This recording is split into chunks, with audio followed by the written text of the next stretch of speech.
Why do we overthink and how can we stop it before it even starts? Hey everyone, welcome back to the Inner Mirror, and if you're new here, hi, my name is Serena. I'm a psychology student and I love talking about what goes on in our small, cute, beautiful, messy minds. Today we're going to talk about something that all of us struggle with: overthinking. Okay, so if I have to be honest, I overthink a lot. So for example, if I'm going to a dance event and I have to perform, I will again and again think, okay, do I know that part of the choreography? Is that step clear? Will I be able to do that? Is my costume right? For example, I just miss out on a step. What will happen? What will people think? What will the audience think?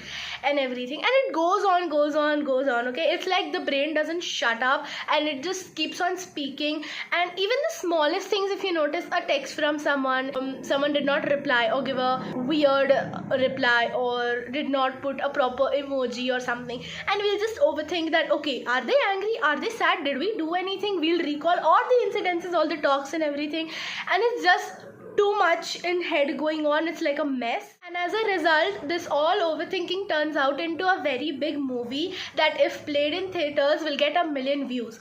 And the very funny part is 90% of the things that we overthink has never happened or will never happen. Okay, so the very first point that we need to know is what overthinking actually does to your brain. Let's understand why this happens. So when we are overthinking, our brain doesn't know the difference between a real problem and an imaginary problem, right? So suppose you are replaying an accident that you recently had. The brain doesn't know that you're just thinking about it or recollecting it. It will feel as if you're getting into an accident again. So it will again turn into the survival mode. It will again release the stress hormones, that is cortisol, of course. So which makes our heart beat faster, stomach feel tight, and thoughts come very fast, and again it turns into an overthinking for us. But for brain, if you look at it carefully, it is actually suffering the same incident, the same accident that we went through. It's going through it again every time you replay or overthink about it.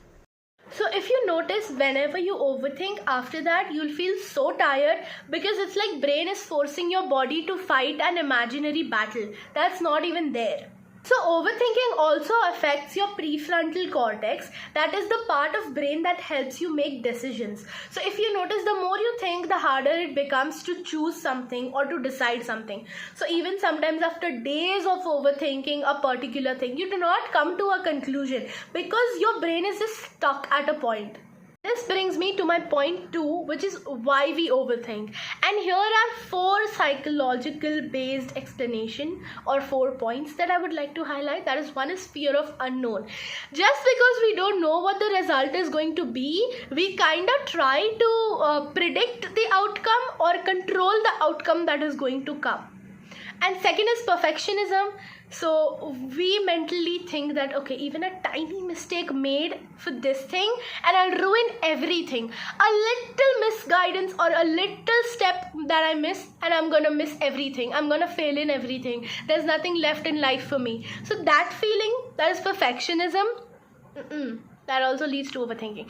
Third is past experiences. So if you've had a past experience, your brain is always gonna be alert to certain things and it will try to predict that, okay, these are the signs, these are the trace marks that you are going to have a heartbreak or you are going to feel sad because last time you did feel sad after this particular thing happened.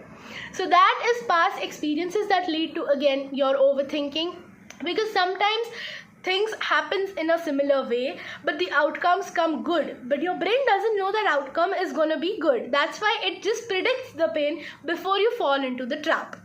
Then we have lack of trust in ourselves. Just because we don't trust ourselves, we don't believe that we can handle things well, mentally we are not prepared to do so, and that leads to overthinking that, oh my god, how am I going to achieve that? How am I going to overcome that? How am I going to face this particular situation?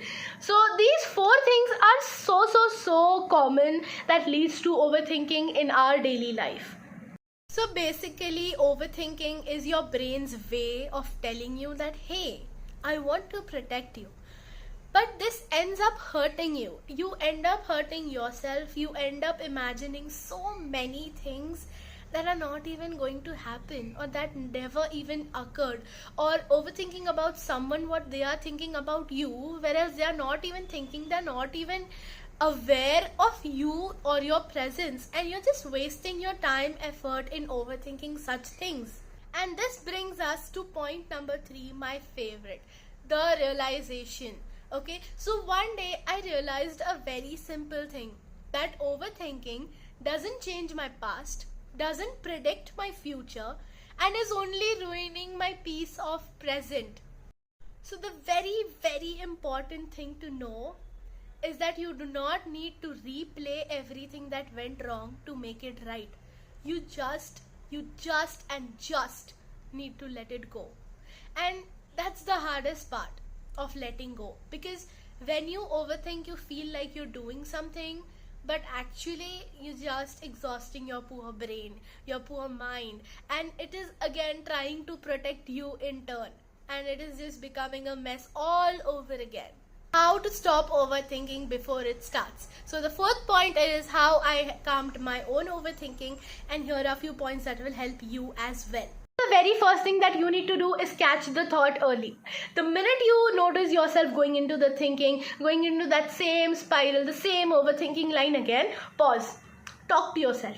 Tell yourself that no, you are not going to overthink this thing right now. You are not letting your brain go through that incident again and again for no reason and for no particular positive outcome that is going to come after you overthink. And it's just going to be mental exhaustion, and it is just going to make you more down, make you more overthink again and again, and it's going to be a repeated cycle. Second way is my favorite. Write it down. Guys, this is like the most effective one. Okay, be it phone, be it a notebook, just write it down. And it's like a psychological way of telling your brain that, hey, I've noted what you were thinking, I've noted what your worries are, you can calm down, you don't need to stress, it's all sorted. And trust me, you're gonna feel better instantly. So the third point is, will it matter in 5 years rule. So whenever you are overthinking something, just think, will it matter after 5 years? Is it going to affect me after 5 weeks? And if not, why do you want to stress your brain even for 5 minutes into it? It doesn't deserve that. If it's not going to matter in 5 years, who cares? Calm down. You don't deserve that. Your brain doesn't deserve that. You do not have to rise your own stress levels, because the world has enough things to do so. So the fourth point, and the easiest one, is to redirect your energy. See, the brain needs a little distraction to reset. So you just need to either clean your desk, water your plants, or take a short walk, or my favorite thing, take a nap. And you're going to be all set and away from that particular overthinking or that particular thought. And because your brain knows that, okay, you're trying to avoid it, which means it is not good for you. So it'll automatically lower its indications to again and again think about those things. And the fifth one is the most difficult, that is, talk to someone you trust. And I know it's not easy to find someone whom you trust, but that one conversation you will have with that closest friend of yours, it'll change your life. It will change your life. Okay? And it's like one particular trusted conversation against hundreds of thoughts or that overthinking. And you know who's gonna win? The trusted conversation that you had will win against your overthinking. So in the end, it's gonna benefit you. Why not? The sixth and the very last point is also very boring, but it is deep breathing. So I follow the 4-4-4 rule. Breathe in for 4 seconds, hold for 4 seconds, and breathe out for 4 seconds. And this is enough to tell your brain that, hey, I'm safe. You don't need to worry, just shut up and sit. Don't think anything, don't stress anything, don't increase the levels of cortisol of mine, because I am perfectly fine. See, I'm breathing in and breathing out.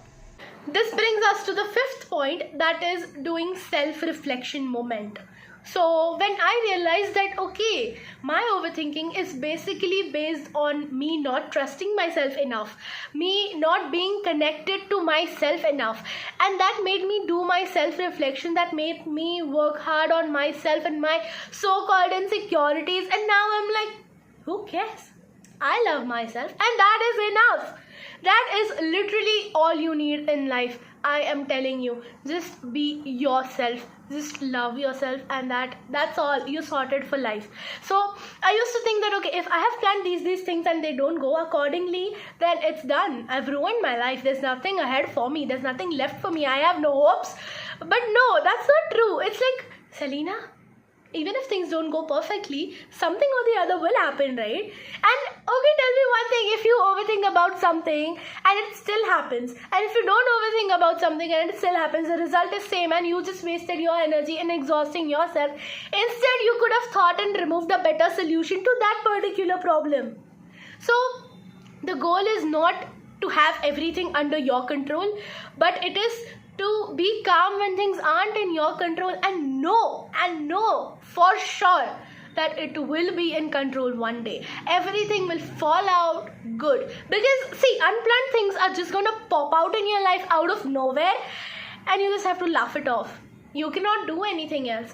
Either you can cry it off or laugh it off, and I love laughing, I don't like crying, so thumbs up for that. This brings us to the very last point, that is the calm mindset. Very, very important. After you've overcome everything, you need to adapt the calm mindset. So for that, here's a thing that you need to remember. I even wrote it down. That is, a calm mind isn't the one that has no thoughts. It's the one that knows how to choose which thought deserves your attention.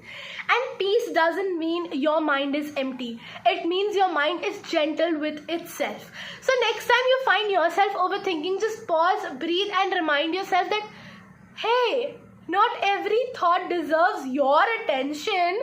Oh my God, there are very few thoughts that will deserve your attention, and that thoughts will require your 100%. So if you waste it on other things and other overthinking, you won't be able to give 100%. So you're not gonna make it over here as well as here. Here it's gonna be very exhausting, and here it's gonna be success. But because you are exhausted, you won't be able to reach till success. So that is all connected, and you really need to adapt the calm mindset, because personally I think it is very, very, very important. We are done for the day, and if you felt a little lighter, hit the like button and share with the person who overthinks a lot. And for more psychological hard-based talks, subscribe the Inner Mirror, and see you in the next one, where we heal, grow, and reflect together. Bye-bye.